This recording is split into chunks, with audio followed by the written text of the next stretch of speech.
की वजह जी जो अमेंडमेंट जो फाइनेंस बिल के अंदर जो अमेंडमेंट आई है एक्ट के थ्रू उसका जो शॉर्ट वर्जन है वो आपके सामने की जो प्रपोजल्स है वो आपके साथ शेयर करनी है। तो 10 अमेंडमेंट्स की हैं जी सेल टैक्स की और 4 हैं फेडरल एक्साइज ड्यूटी की। तो मैं वन बाय वन करके आपके साथ इसको शेयर कर देता हूँ जी। जी सबसे पहले सेल टैक्स की है जी। सबसे पहली है इसमें सेक्शन 2 में डेफिनेशन जो क्लॉज 2046 के अंदर जो डेफिनेशन ऐड की गई थी वैल्यू ऑफ सप्लाई की। अगर आप पुरानी गाड़ियाँ इंपोर्टर और मैन्युफैक्चरर से जो कि टैक्स पे करके आते हैं उनसे अगर आप लेते हैं तो उसमें उन्होंने कहा था कि सेल और परचेज प्राइस का जो फ़र्क होगा वो वैल्यू एडिशन उस पर सेल टैक्स चार्ज किया जाएगा। अब उन्होंने थोड़ी सी इसमें चेंज कर दी। उन्होंने ये कहा कि ये पावर जो है सेल और परचेज प्राइस की वो बोर्ड जो है वो डिटरमिन करेगा और उसको प्रिस्क्राइब कर देगा, जो कि अभी लेटर ऑन इसमें जब वो प्रिस्क्राइब करेंगे तो आएगा जी। ये पहली थी जी। अब मैं दूसरी की तरफ जा रहा हूँ।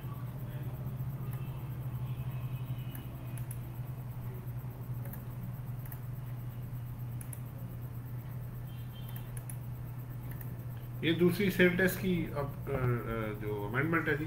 Restriction on input tax section 8 भी बड़ा कॉमन है जी। अगर आपका इनपुट टैक्स जो है वो आउटपुट टैक्स के एक्सीड कर जाता है तो उस सूरत में सर्टन केसेस में 90% से ज़्यादा आप इनपुट क्लेम नहीं कर सकते, यानी 10% फिर आपको हर टैक्स पीरियड में पे करना होता है और उसका फिर अगर एक्सेस हो तो आप साल के बाद जाके उसका रिफंड मांग सकते हैं। अच्छा, एक तो ये बात है। अब उसमें उन्होंने किया ये है कि ये प्रिंसिपल जो है वो इलेक्ट्रिक मोटर व्हीकल्स जो लोकली मैन्युफैक्चर्ड होंगी 8 शेड्यूल में उन पे ये प्रिंसिपल अप्लाई नहीं होगा, यानी उनको 100% इनपुट मिलेगा। Number one. नंबर टू, अगर आप इनपुट आपका आउटपुट से ज़्यादा हुआ तो ना आप रिफंड ले सकते हैं और ना ही इसमें कैरी फॉरवर्ड होगा जी। ये दो हो गए जी। अब मैं थर्ड की तरफ जा रहा हूँ जी।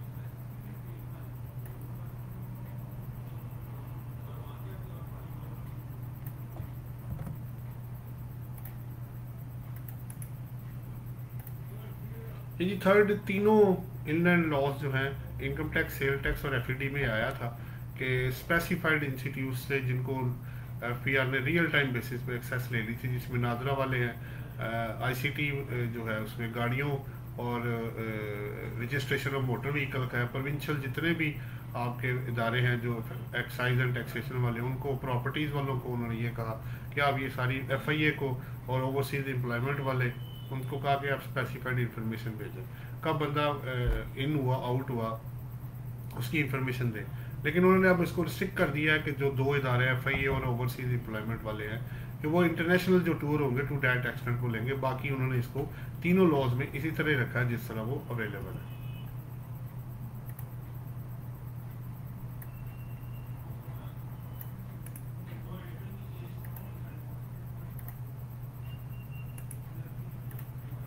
ये नेक्स्ट है जी रिप्रेजेंटेटिव सेक्शन 58A है जी सेल टैक्स लॉ का, जो कि बताता है कि नॉन रिप्रेजेंटेटिव नॉन रेजिडेंट के केस में कौन बंदा रिप्रेजेंटेटिव हो सकता है। तो पहले ये था कि इसमें ये कहा गया था कि जी जो इनकम टैक्स लॉ में रिप्रेजेंटेटिव की डेफिनेशन है वही इसमें समझे जाएंगे।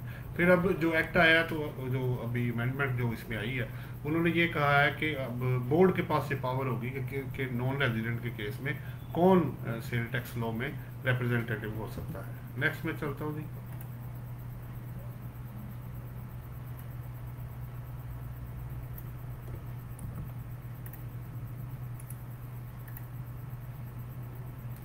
ये सेक्शन 73 है जी, जहाँ पेमेंट थ्रू बैंकिंग चैनल है।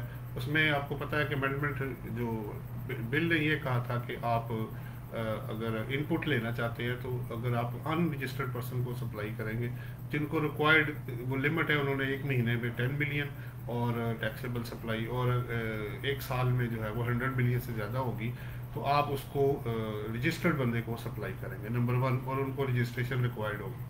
फिर उन्होंने ये मैन्युफैक्चर से इस दफ़ा जो प्रपोज हुआ कि मैन्युफैक्चर के अलावा बाकी जितने सप्लाई चेन में लोग हैं मैन्युफैक्चर के अलावा उन पे भी ये लिमिटेशन लगाई जाए। तो प्रपोज हुआ था लेकिन एक्ट के थ्रू भी फिलहाल जो है उसको विड्रॉ कर लिया गया है कि नहीं, इसमें ज़रूरी नहीं है कि बाकी लोगों पे भी ये अप्लाई हो, सिर्फ यानी इसकी रिस्ट्रिक्शन सिर्फ मैन्युफैक्चरर की हद तक हो।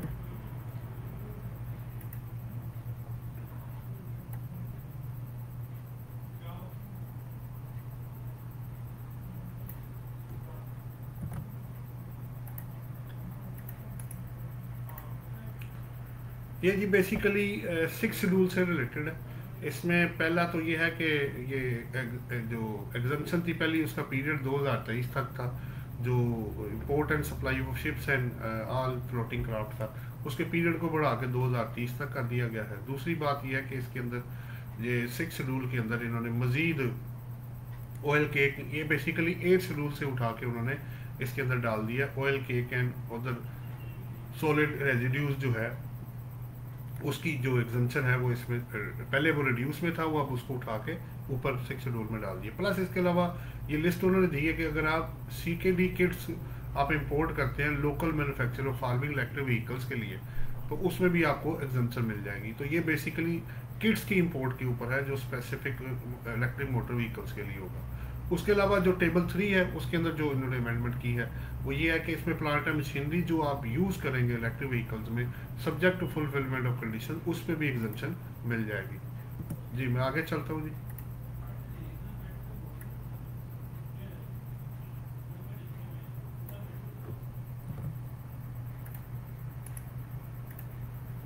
ये जी अमेंडमेंट 8 शेड्यूल है, जिसमें मैंने अभी बताया था कि वो नीचे से निकल के oil cake and other solid residues को ऊपर 6 शेड्यूल में शिफ्ट कर दिया है। प्लस इसके अलावा उन्होंने नई एंट्री 70 ऐड की है कि जो लोकली मैन्युफैक्चर्ड ये इलेक्ट्रिक व्हीकल्स होंगी उन पे जो ऑब्वियसली चूंकि ये रिड्यूस रेट वाला है, तो उसके अंदर जो रेट होगा सबके ऊपर जो लोकल सप्लाई होगी 1% जो रेट होगा, जिसमें नाम आप देख सकते हैं इलेक्ट्रिक बसेज हैं, 3 व्हीलर्स इलेक्ट्रिक रिक्शाज हैं, 3 व्हीलर्स इलेक्ट्रिक लोडर हैं, इलेक्ट्रिक ट्रक्स हैं और इलेक्ट्रिक मोटर साइकिल इसके अंदर भी शामिल है। जी मैं अभी आता हूँ जी दोबारा। ये 7th थी जी आपकी, ये हो गया।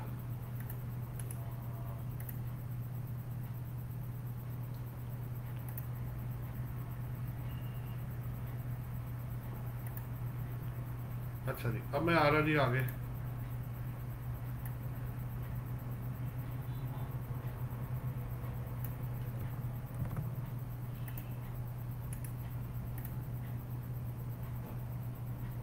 ये बेसिकली जी 9 शेड्यूल है। इसमें पहला तो एक मिनट जी मैं ज़रा सेंड कर लूँ इसको भी, तब वो चल नहीं रहा।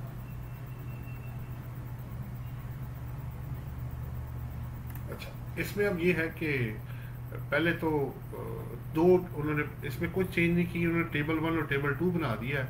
वो आपको इसमें मेंशन किया हुआ है कि अगर आप सेल टैक्स बेसिस पे होना है, उसमें सच कोई चेंज नहीं आई है। वो इसको आप देख सकते हैं, ये मोबाइल से रिलेटेड और सेलुलर मोबाइल से रिलेटेड है।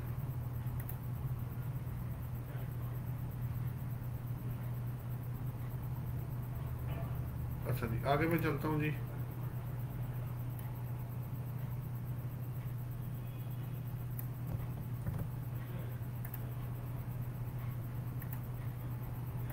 ये अमेंडमेंट जी ये 6 पॉइंट से ही रिलेटेड है। उसके नीचे जो आपको पता टेबल बना हुआ है liability and procedure of condition जो है उन्होंने इसमें दी हुई है, तो उसको थोड़ा सा उन्होंने बताया कि जी ये जो इम्पोर्टर होगा किसकी जिम्मेदारी होगी, इम्पोर्टर की या मैन्युफैक्चरर की, और वो पेमेंट कैसे करनी है सेक्शन 6 के मुताबिक करनी है, और इनपुट नहीं मिलेगा उसका, और वो उसके बोर्ड के पास पावर है कि वो इसका तरीका आपको बताएंगे कैसे इसकी पेमेंट है, वो तरीका आपने करना है। अच्छा जी आगे मैं चलता हूँ जी।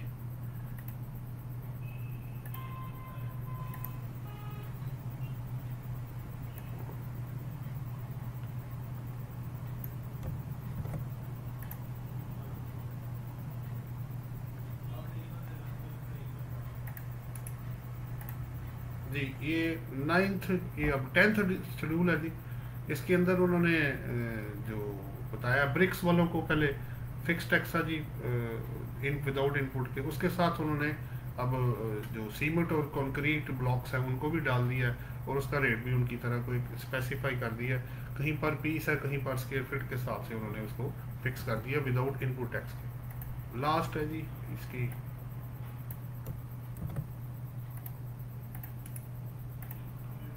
जी ये लास्ट अमेंडमेंट सेल टैक्स ही है जी, जो 11th शेड्यूल बेसिकली है। उसमें पहले वो रजिस्टर टू, उन्होंने कहा था आप एक्टिव टैक्स पेयर बंदा होगा रजिस्टर्ड के अलावा भी, तो तब विद होल्डिंग नहीं अप्लाई होगा। ये अमेंडमेंट की बिल में अब फर्दर उन्होंने ये कह दिया कि इसमें वो जो जैसे ऊपर with holding tax, income tax और सेल टैक्स में छूट दी गई है, इनकम टैक्स में छूट दी गई है, इसी तरह ऊपर जो फिक्स टैक्स किया गया है, प्लस इसके अलावा अब उन्होंने कहा जो नया पाकिस्तान या जो इसमें Pakistan housing and development authority जो है, नया पाकिस्तान हाउसिंग अथॉरिटी, या इसको अप्रूव्ड बाय जो विद होल्डिंग जो अथॉरिटी है, अगर अगर अगर वो सप्लाई आप करेंगे वो लो हाउसिंग की कंस्ट्रक्शन के लिए, तो उसमें उसने सैंड, स्टोन और क्रश और क्ले को भी उन्होंने कहा कि इस पर भी विद होल्डिंग टैक्स की प्रोविजन इनकम टैक्स की तरह अप्लाई नहीं होंगी। ये तो अमेंडमेंट्स ही जी आपकी की अमेंडमेंट्स जो एक्ट के थ्रू सेल टैक्स पे आई। अब मैं फेडरल एक्साइज ड्यूटी की तरफ चाह रहा हूँ, जिसमें 4 की अमेंडमेंट्स हैं, वो आपसे शेयर करनी है।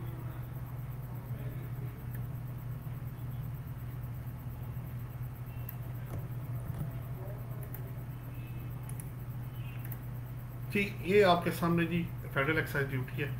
नंबर 1 इसमें ये है कि जो आपको पता है कैफिनेटेड जो एनर्जी ड्रिंक्स है, उस पर जो फेडरल एक्साइज ड्यूटी थी वो 13% से बढ़ा के 25% की, उसको वापस उन्होंने 13% पे ले गए। दूसरा, उन्होंने बिफोर फेडरल एक्साइज ड्यूटी और सिगार्स और टोबैको पे 65% थी, फिर जब ये बिल आया उसने 100% कर दिया। अब उन्होंने ये कहा कि उसके 2 हिस्से कर दिए, उसको उन्होंने शिफ्ट कर दिया है 65% पे, जो रिटेल प्राइस पे होगी वो सिगार्स और tobacco and tobacco substitute entry number उन्होंने फिक्स कर दिया। उसके अलावा जो दूसरे वाला है उसको उन्होंने कहा 65% या 10,000 पर केजी जो आप रुपीज़ पे करेंगे रिटेल प्राइस, विच एवर जो हायर होगा वो आप पे करेंगे। तीसरा अब ये है कि सीमेंट का था जी, आपको पता है पहले वो 2 रुपये से 1.75 रुपये पे आया, पर जो स्टैंडर्ड बैग वो 50 केजी है, उसका अब फर्दर रिड्यूस करके उन्होंने 1.50 पर केजी उन्होंने कर दिया है।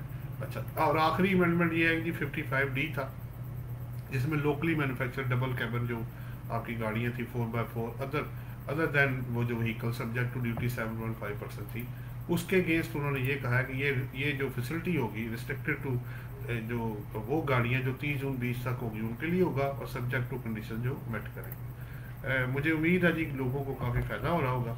ये सेल टैक्स और एफडी की जो की अमेंडमेंट्स विद जो मटेरियल है आपको मैंने दे दिया है। आज तक इतना ही है जी। अब मुझे इजाज़त दें, अल्लाह हाफ़िज़।